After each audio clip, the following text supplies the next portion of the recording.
Wanita itu memasukkan aksid ke dalam topeng. Kemudian minta staf untuk mengoleskannya di wajah pelanggan. Dia adalah pelanggan VIP dari salon kecantikan ini. Jadi staf tidak berani protes. Dia gemetar dan pergi ke kamar sebelah. Ia siap mengoleskan masker untuk pelanggan. Tapi tiba-tiba, pelanggan itu meraih tangannya dan menghentikannya. Apakah Anda adalah Ji Hyun? Ji Hyun dimarahi oleh wanita itu karena dia tidak bisa melakukan pekerjaannya. Ia hanya staf rendahan. Dia harus diam-diam menahan. Setelah melampiaskan amarahnya, wanita itu melemparkan setumpuk uang ke wajah staf itu. Peringatkan dia untuk tidak memberitahu siapapun. Tapi ia nggak tahu. Tindakannya telah difilmkan oleh Ji Hyun. Setelah wanita meninggalkan, Eun Jo bergegas untuk menghibur Ji Hyun. Melihat Ji Hyun ketakutan, Eun Jo sepertinya melihat dirinya yang lemah. Ji Hyun merekam videonya tetapi tidak berani mempublikasikannya. Karena wanita itu telah mengancamnya jika dia berani mengungkapkan. Dia akan membuat ibu Ji Hyun yang sakit parah selamanya tanpa perawatan. Eun Jo berjanji pada Ji Hyun akan membantu ibunya. Sekaligus dia akan mengandalkan kekuatannya sendiri untuk mempublikasikan perilaku kekerasannya. Jadi Eun Jo dengan mudah mendapatkan videonya. Lalu, di meja kerja Ayah Hana, sebuah paket tanpa nama muncul. Di dalamnya ada video putrinya secara agresif memukul orang. Jika video ini tertungkap, maka reputasi perusahaan akan hancur. Karirnya juga hancur. Ayah Hara sangat marah, hanya ingin memukul putrinya. Istrinya harus minta tolong bisa membuatnya tenang. Nyonya pikir orang yang mengirim video itu adalah Ji Hyun. Jadi ia telah minta bawahan menculiknya ke sini. Ia mau menggunakan uang UTK menghasilkan masalah ini. Tapi orang yang datang ke sana bukan Ji Hyun. Ia adalah Eun Jo. Eun Jo mengeluarkan surat kuasa dan memberitahu dengan Nyonya bahwa Ji Hyun mempercayakannya untuk menangani ini. Ia akan melaporkan ini ke Dewan Direksi untuk menghapus status model eksklusif Hara. Nyonya belum bilang apapun. Eun Jo telah bertemu Ayah Hara. Dia menyarankan cara menyelesaikannya. Tahu putrinya terus-menerus membuatnya malu. Bahkan agar Lewan tahu rahasia perusahaan. Ia segera pecat Hara. Setelah Hara menonton video, dia tahu pasti bahwa Eun Jo sedang bermain trik. Dia marah dan menghalangi Eun Jo. Lalu tampar dia. Tapi dia lupa bahwa Eun Jo bukan lagi gadis lemah seperti dulu. Apa? Wanita itu melemparkan segelas air ke saudara laki-lakinya yang bodoh. Kemudian mulai berteriak keras.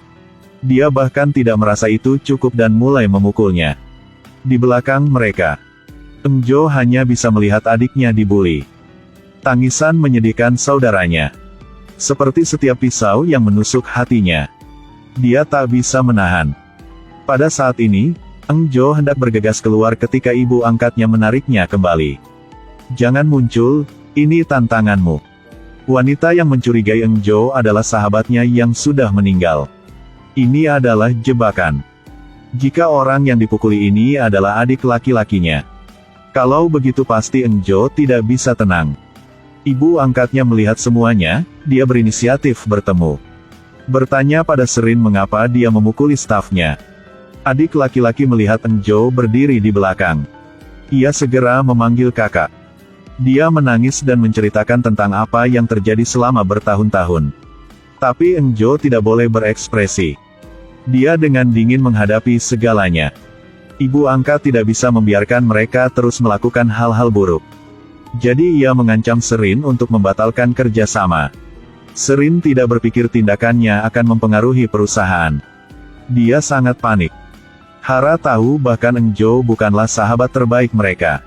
Adegan itu ditentukan sebagai kecelakaan. Tapi bagaimanapun juga, kita harus berurusan dengan Eun Jo. Serin juga takut karena kekejaman Hara. Dia sudah menyakiti orang lain 2 kali. Jadi ia tidak berani melakukannya untuk ketiga kalinya. Song Hara tahu bahwa dia pasti akan lupa janjinya. Seperti yang diharapkan, setelah Serin mengintip desain Eun Jo. Ia tidak percaya Eun Jo sangat berbakat. Dan tidak peduli seberapa keras dia mencoba, dia tidak bisa membuat karya agung seperti itu. Apalagi, bahkan pria yang diam-diam dia cintai. Ikuti juga Eng Jo setiap hari. Serin awalnya tidak menyukai Eng Jo. Sekarang ia telah dihasut oleh Hara. Sekali lagi dia berencana buruk. Jadi dia pergi mencari pria yang mengejarnya. Minta ia harus membuat Eng Jo menghilang selamanya. Pria ini tidak bisa melewatkan kesempatan yang begitu bagus. Hari itu, sepulang kerja, Eng Jo selalu merasa ada seseorang yang mengawasinya di belakang. Ketika dia hendak meninggalkan tempat ini, kemudian dia ditutup dengan karung di kepalanya. Di malam hujan deras, Eng Jo terlempar ke lubang yang dalam. Waktu ini, pria itu tanpa sadar mengucapkan, "Kamu berani melawan Serin." Meskipun suaranya sangat kecil, itu didengar oleh Eng Jo. Dia berfoto dan mengirimkannya ke Serin. Serin tak disangka, tindakannya secepat begitu. Dan Hara hanya bisa mengucapkan beberapa kalimat untuk menghilangkan kekhawatirannya. Wanita yang berbakat ini. Dia tertutup lumpur di seluruh dan memasuki rapim. Gadis yang akan berpidato langsung berteriak. Ia terburu-terburu kabur. Tapi semua hanya ilusi. Ternyata dia ingin mencegah Eng Jo menghadiri rapim. Serin minta bawahan menculik Eng Jo. Ketika melihat foto, ia mengira Eng Jo telah meninggal. Dia akhirnya mengirim foto itu ke sahabatnya, Hara. Hara sangat puas.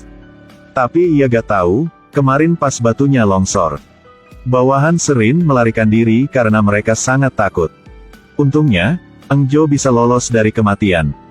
Tentu saja dia tahu bahwa Serin tidak lebih dari pion. Dan orang di balik semuanya tidak lain adalah, tentu saja, ketika Hara tahu Eng Jo masih hidup, dia sangat marah dan bertanya apa yang Serin lakukan. Lalu taruh semua kesalahan padanya. Karena bagaimanapun juga, Serin yang menyakiti Eng Jo. Andalah yang menghasut saya untuk melakukannya.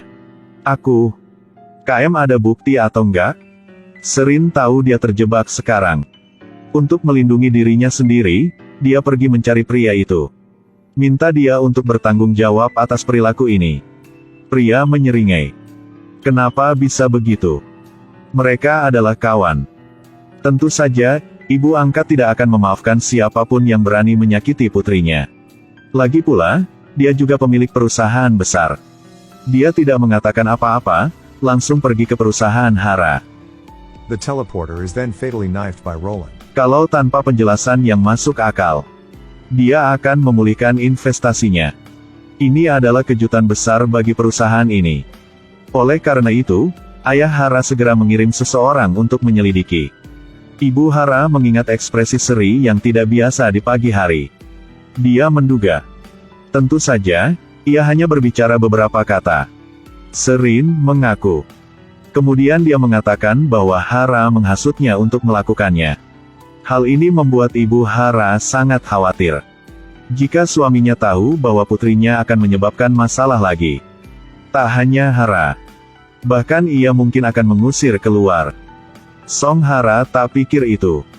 Dia pikir tidak apa-apa untuk menyalahkan Seri. Karena dia hanya berbicara saja. Tapi ibu sangat khawatir. Dia memberitahu Hara tentang modal investasi. Hara sekarang menyadari keseriusan masalah ini. Sampai ke kantor, dia langsung menamparkan Serin. Sekarang bukan waktunya untuk saling menyalahkan. Tapi harus berpikir bagaimana mengakhiri semuanya. Jadi Hara menyuap pria itu. Biarkan dia mengambil semua tanggung jawab sendirian. Masih berpikir semuanya akan disembunyikan. Sampai malam hari, dia dan Serin diundang ke bar oleh pria itu. Tanpa mengetahui bahwa seluruh percakapan mereka direkam oleh kamera.